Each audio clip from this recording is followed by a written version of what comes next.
Hi guys, welcome to my channel Yeshu में ज़िंदगी। और आज का विषय है जो मैं आपसे सबसे शेयर करना चाहती हूँ कि जीभ को वश में हम कैसे करें। आमीन। सबसे पहले मैं पढ़ना चाहूँगी याकूब की पुस्तक में से उसका चैप्टर 3 वर्स 9। इसी से हम प्रभु और पिता की स्तुति करते हैं और इसी से मनुष्य को जो परमेश्वर के स्वरूप में उत्पन्न हुआ है शाप देते हैं। एक ही मुंह से धन्यवाद और शाप दोनों निकलता है। हे मेरे भाइयों, ऐसा नहीं होना चाहिए।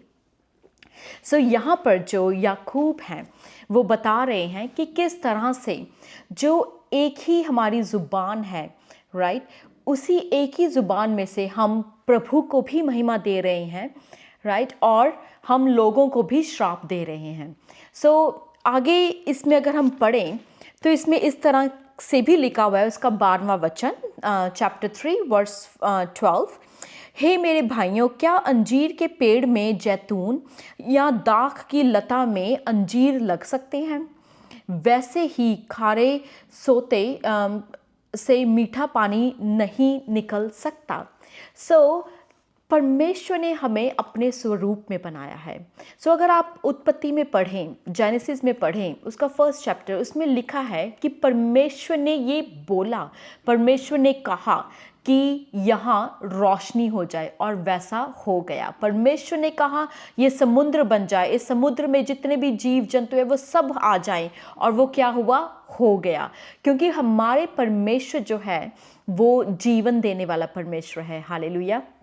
जब उसने जो जो चीज़ें बनाई, आप उन सब चीज़ों में लाइफ को जो है वो देख सकते हैं, जीवन को देख सकते हैं। अगर हम समुद्र की बात करें तो समुद्र में इतनी फिश है, इतनी और चीज़ें हैं जो सब में जो है कि लाइफ है, उस सब में ज़िंदगी है। आमीन।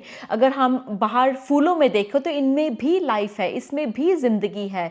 अगर हम मिट्टी को देखो तो वो किस तरह से एक छोटे बीज को इतना बड़ा पेड़ बना देती है, क्योंकि उसमें भी ज़िंदगी है। आमीन। तो उसी से हमें फ्रूट्स मिलते हैं खाने के लिए और बहुत सारी चीज़ें होती हैं। आमीन। तो इसी तरह से जब हमारा परमेश्वर अपने मुंह से कुछ निकालता है, उसने जब बोले शब्द, आमीन, तो उसने क्या किया, उसने ज़िंदगी दी हमें। आमीन। उसने हर चीज़ में ज़िंदगी डाली और उसी रीति से जो क्योंकि उसने हमें अपनी स्वरूप में बनाया है। आमीन। जब हम भी किसी के बारे में कुछ बोलते हैं तो हमें बहुत ज़्यादा केयरफुल होना पड़ेगा कि हम क्या बोल रहे हैं अपनी ज़ुबान से, हमें क्या बोलना चाहिए और क्या हम बोल रहे हैं। इसी के विषय में आज मैं बात करना चाहूँगी कि हम अपनी जीभ को कंट्रोल में कैसे लाएं। आमीन। हम किस तरह से इसको अपने वश में लाएं, क्योंकि हम अपनी ताकत से ये नहीं कर सकते। आमीन। हमें परमेश्वर का आत्मा, उसके आत्मा के द्वारा ही हम ये कर सकते हैं। प्रभु यीशु की पवित्र आत्मा के द्वारा ही हम ये कर सकते हैं। आमीन। जो ऐसी 3 बातें हैं मैं आज शेयर करना चाहूँगी कि जो बहुत इम्पॉर्टेंट है, और अगर आप उनको अपने जीवन में से जो है वो निकाल दे इसी क्षण, आमीन, तो परमेश्वर जो है वो आपको बहुत ज़्यादा आशीष करने वाला परमेश्वर है। हालेलुया। ऐसी 3 जो हैं जो ऐसे चीज़ें हैं जो हमें अपनी ज़िंदगी में से एकदम से हटा देनी है। आमीन। परमेश्वर के आत्मा के द्वारा। आमीन। और वो है कि हम किसी के पीठ पीछे जाकर उनके बारे में गलत बातें ना करें। मैं आपको बताती हूँ कि ये जो सब चीज़ें हैं जो हैं ये शैतान की तरफ से हैं। आमीन। जब हम जो शैतान है उसका सिर्फ एक ही काम है, वो है आपको किसी भी रीति से पाप से निकलने ना देना। आमीन। क्योंकि पाप का अंत जो है वो यीशु मसीह है। हालेलुया। अगर जो शैतान है उसका काम यही है कि आपको हमेशा उसी पाप में घुमाते रहना। उसने आकर सिर्फ आपके दिमाग में जो है वो थोड़े एक थॉट्स डालने हैं कि वो जो इंसान है वो तुम्हें पसंद नहीं करता है। तो आगे हमने क्या करना है, हम जो करते हैं हम उसे बर्थ दे देते हैं। हम उसके द्वारा एक सिंपल जो थॉट आता है, हमें उसके क्या करते हैं, उस पर रिएक्ट कर देते हैं। हम किसी और के पास जाते हैं और और बोलते हैं कि मुझे ऐसा लगता है कि वो पर्सन मुझे पसंद नहीं करता है, तो हम क्या कर रहे हैं, उसको आगे बढ़ा रहे हैं। तो उस पर्सन के बारे में हम क्या करने शुरू कर देते हैं, बुराइयां करनी शुरू कर देते हैं किसी और के साथ। सो हमें इन सब चीज़ों पर बहुत ध्यान देना है और हमें एकदम से जो है इसे अपने जीवन में से दूर कर देना है, क्योंकि ये प्रभु की तौर से और से नहीं है, ये शैतान की ओर से है। और जो दूसरी बात है वो है कि हमें हर वक्त जो है वो सच बोलना है। आमीन। इस दुनिया में रहते हुए बहुत कठिन है कुछ बातों में हमें सच का साथ खड़े रहना, पर परमेश्वर के आत्मा के द्वारा ही आप जो है सच के साथ खड़े रह सकते हैं। आमीन। और जब कोई इंसान हमारे पास आता है अपनी समस्याओं को लेकर और किसी भी चीज़ को शेयर करने के लिए हमारे पास आता है, हमें आगे वो बातें नहीं करनी है दूसरे बंदे के लिए, दूसरे बंदे से, और उसे जो है वो चीज़ें नहीं बोलनी है जो सिर्फ उसको अच्छा फील करवाएं कि हाँ मैं यही सुनना चाहता था और ये अच्छा है। नहीं, वो हमें वो चीज़ें बतानी है जो परमेश्वर के वचन के अकॉर्डिंग है और जो सच है, चाहे वो कड़वी हो, चाहे बात बुरी लग सकती है उसे, पर हमें जो है वो सच का साथ देना है और हमेशा जो है सच बोलना है। आमीन। गोल गोल गोल नहीं करते रहना है बातों को, हमें जो सच है वो डायरेक्ट बात करनी है और परमेश्वर के वचन के द्वारा करनी है। आमीन। और जो तीसरी बात है वो है जो हम बैड लैंग्वेज यूज़ करते हैं, हम गाली गलौज करते हैं। ये जो बात है, जिस तरह से प्रभु का वचन हमने अभी पढ़ा कि इसी ज़ुबान से हम परमेश्वर की जो महिमा करते हैं, उसको धन्यवाद देते हैं, और इसी ज़ुबान से जो है हम गलत शब्द बोलते हैं। सो हमें ये तीन चीज़ें अपने जीवन में से इसी समय निकाल देनी है, क्योंकि ये प्रभु की ओर से नहीं है, ये शैतान की ओर से है, जो आपको चाहता है कि आप हमेशा इसी पाप में घूमते रहें और आगे ना परमेश्वर अपनी स्पिरिचुअल लाइफ में आगे ना बढ़ सकें। सो यही है जो हमें अपनी ज़ुबान से सिर्फ़ और सिर्फ जो है वो ब्लेसिंग्स बोलनी है, दूसरों के लिए दुआएं करनी है, हमें वो शब्द बोलने हैं जो दूसरों को मदद करें परमेश्वर में आगे और बढ़ने के लिए। आमीन।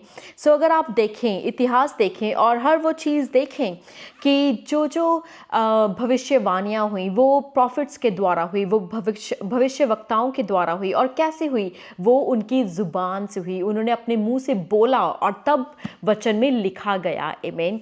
और अगर हम पढ़ें तो यीशु ने जो सरमन्स, जो सारी बातें बताई, वो किस तरह से वो अभी अपनी ज़ुबान से बताई, और जो इतनी ज़्यादा जो है वो जीवन को पकड़े रहते। जब हम वो वचन को सुनते हैं हमें क्या मिलता है, हमें जीवन मिलता है। जिस तरह से प्रभु का वचन कहता है कि जो मेरा ये वचन है वो हमारी जो है हमारी डेली ब्रेड है। सो इसी रीति से जब हम कुछ बोलें अपनी ज़ुबान से, बहुत ही केयरफुल होकर बोलें, ताकि हमारी ज़ुबान से निकला हुआ एक एक शब्द जो है वो परमेश्वर की महिमा के लिए हो और दूसरों की उन्नति के लिए हो।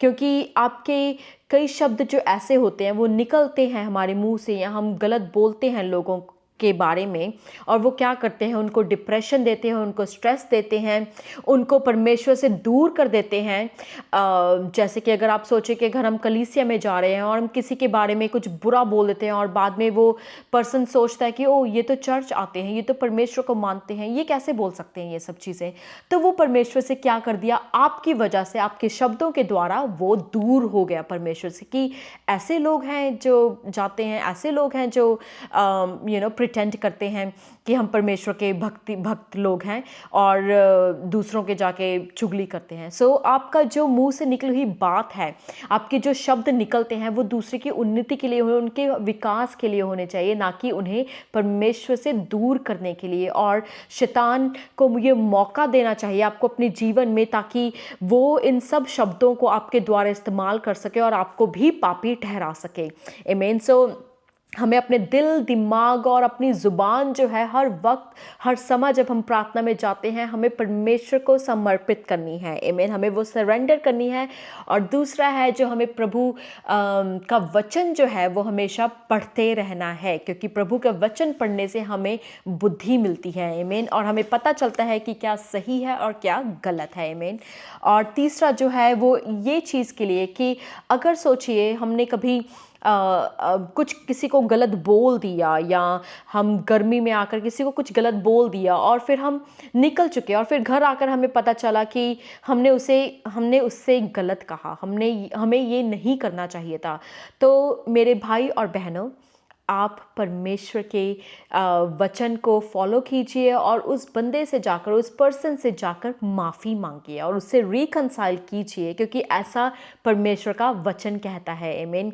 जिस तरह से उसने हमें क्षमा किया, हमें भी उन्हें क्षमा करना है। और जिस तरह से हम चाहते हैं कि परमेश्वर कि हमसे सब अच्छा व्यवहार करते रहे, हमें भी उनसे अच्छा व्यवहार करना है और अपने आप को हलीम करके उनसे सॉरी मांग लेनी है, क्योंकि हलीमी में ही जीवन है और हलीम ही हमें रहना है। आमीन।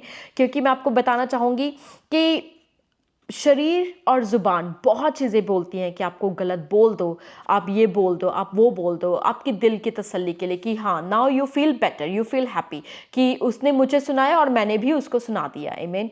बट हमें ऐसा नहीं करना है। प्रभु का वचन कहता है हमें उससे जाकर, जब हमें पता चल जाए कि हमने गलती की है, हमें उसे माफ़ी मांगनी है। आमीन। सो ऐसा प्रभु का वचन कहता है और ऐसा ही प्रभु यीशु का हमारे जो है उनका स्वभाव भी है कि उन्होंने अपने लास्ट सपा के टाइम पर, लास्ट कम्युनियन के टाइम पर उन्होंने किस तरह से अपने आप को हलीम किया और अपने चेलों को जो है उनके पैरों को धोआ, है ना। तब उन्होंने जाकर जो है होली कम्युनियन जो है वो लिया। आमीन। सो इसी रीति से हमें भी अपने आप को हम्बल करना है, क्योंकि सॉरी बोलना सबसे ज़्यादा कठिन काम है। आमीन। और वो आप तभी कर सकते हो जब परमेश्वर का आत्मा आपके साथ है। आमीन। सो गॉड ब्लेस यू ऑल। और इस चीज़ पर आप ध्यान दीजिए, क्योंकि हमें कोई भी ऐसी चीज़ नहीं करनी है जो शैतान को, ऐसा कोई भी काम नहीं करना है जो शैतान को मौका दे हमारी ज़िंदगी में आने के लिए और हमें परमेश्वर से दूर करने के लिए। हमें उसे कोई मौका नहीं देना है और हमें पवित्र आत्मा के द्वारा चलते रहना है, प्रभु यीशु के प्यार में चलते रहना है। आमीन। और लोगों को सिर्फ वही बताना है जो उनको मदद करे उनके विकास के लिए, प्रभु के प्यार में और बढ़ने के लिए। So thank you guys. अगर आपको अच्छा लगा हो तो please like it and please बाकी लोगों से भी आप शेयर कीजिए, क्योंकि it's very very important message कि हमें अपने जीभ को किस तरह से वश में करना है। So thank you guys.